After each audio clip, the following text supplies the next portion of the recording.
Zdravíčko, Velvet, tak si užíváš tento pekelný den? Ale drž hubu, potrebujem ťa tu hneď. Co pak se děje tak důležitého? Tvoj malý princ mi tu ničí byt, zatiaľ čo ja sa snažím dať dokopy show a... Skurvená svině!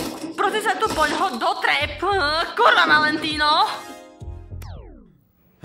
No super, zase je Valentino. S ním to jsou jen samé zasrané problémy. Hej, chci zemřít.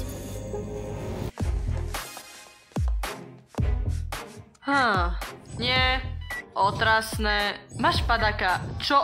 Volániky, máš pocit, že je rok 1750, spál to jako ty čarodějci, čo to nosili. Velvet, vidím, že máš plné ruce práce. Řekni mi, kde najdu našeho hořícího prince? Náš horúci princ je vo vežičke a čaká na svoju hádejtelku, ktorá ho príde ukludniť.